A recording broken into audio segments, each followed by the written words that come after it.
आज के वीडियो में हम लोग 25 बहुविकल्पी प्रश्नों को सॉल्व करेंगे।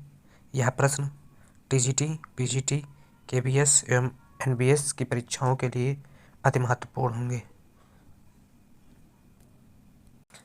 तो चलिए आज की वीडियो स्टार्ट करते हैं। पहला क्वेश्चन राष्ट्रीय आय से है।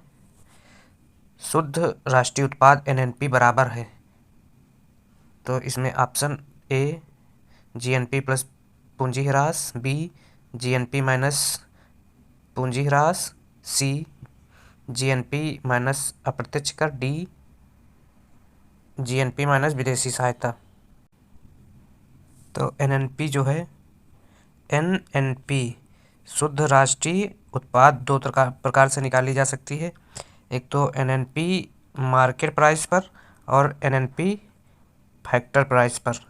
तो एनएनपी मार्केट प्राइस पर जीएनपी एमपी माइनस मूल्यह्रास होता है और एनएनपी फैक्टर प्राइस पर एनएनपी एमपी माइनस अप्रत्यक्ष कर प्लस सब्सिडी होता है। तो फैक्टर प्राइस पर एनएनपी एमपी माइनस अप्रत्यक्ष कर प्लस सब्सिडी होता है। तो एनएनपी नेट नेशनल प्रोडक्ट शुद्ध राष्ट्रीय उत्पाद, ये हो जाएगा बी ऑप्शन सही होगा इसमें। अगला क्वेश्चन 2 नंबर राष्ट्रीय आय है ए स्टॉक चर, बी अनुपात चर, सी प्रवाह चर, डी ए तथा बी दोनों। तो राष्ट्रीय आय क्या है? राष्ट्रीय आय एक प्रवाह चर है, सी सही होगा। प्रवाह चर क्या है? जिसकी गणना समयावधि के आधार पर की जाती है उसे क्या कहते हैं? प्रवाह चर कहते हैं। और स्टॉक चर जब आर्थिक चरों की गणना समय बिंदु पर की जाती है तो उसे क्या कहते हैं? स्टॉक चर। जैसे पूंजी स्टॉक चर हो जाएगी और राष्ट्रीय आय प्रवाह चर हो जाएगी। अगला क्वेश्चन प्राथमिक क्षेत्र का तात्पर्य है। तो प्राथमिक क्षेत्र का तात्पर्य ए बैंक से, बी उद्योग से, सी व्यापार से, डी कृषि से। तो प्राथमिक क्षेत्र वे क्षेत्र होते हैं जो प्रत्यक्ष रूप से प्रकृति से जुड़े होते हैं। तो इसमें देख लेते हैं कौन प्रकृति से जुड़ा है। प्रकृति से कृषि ही जुड़ा है। तो प्राथमिक क्षेत्र का संबंध जो है कृषि से है। और 2022-23 के अनुसार जीडीपी में प्राथमिक क्षेत्र का योगदान 18% है। और स्वतंत्रता के बाद से जीडीपी में या देश की अर्थव्यवस्था में कृषि का योगदान जो है घटा है और सेवा क्षेत्र का योगदान बढ़ा है। तो इस प्रकार से 3 का आंसर डी होगा। अगला क्वेश्चन किसी व्यापार चक्र की 4 अवस्थाएं होती हैं, इन अवस्थाओं का क्रम है। तो व्यापार चक्र की 4 अवस्थाओं में अवस्थाओं का सही क्रम अगर देखा जाए तो समृद्धि, प्रतिसार, अवसाद और पुनरुत्थान की स्थिति होगी, सी सही होगा।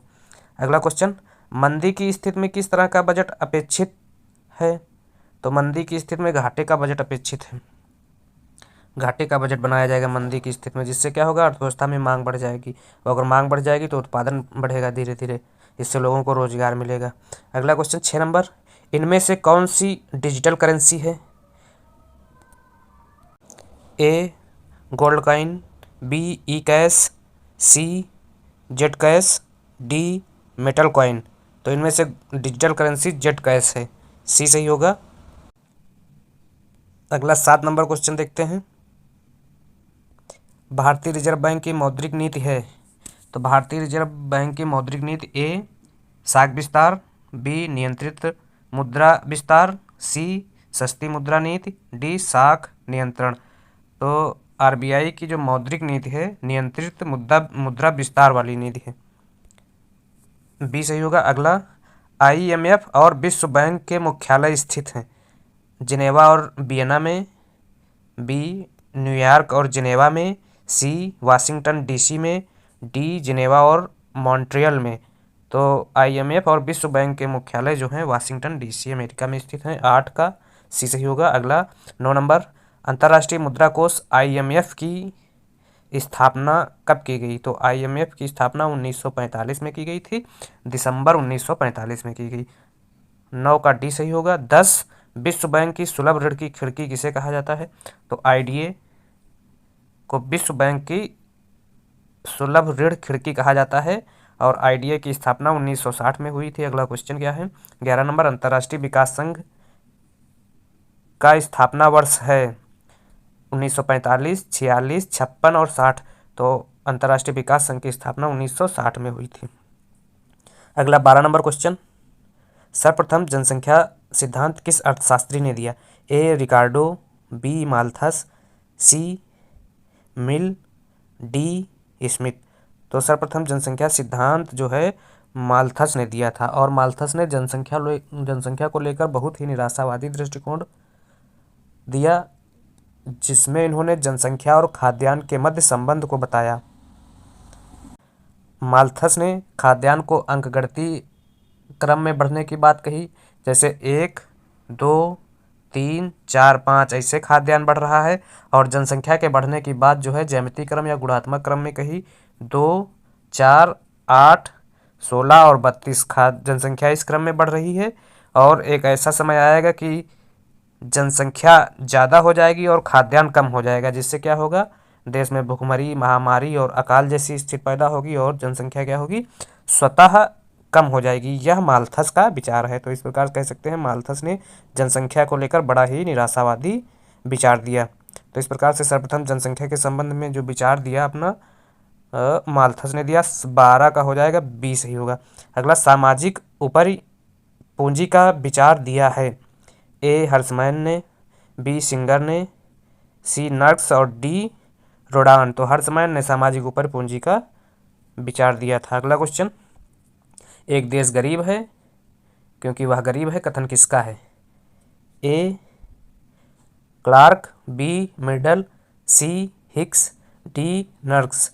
तो यह विचार जो है नर्क्स का है, और नर्क्स ने ही निर्धनता का दुष्चक्र दिया था।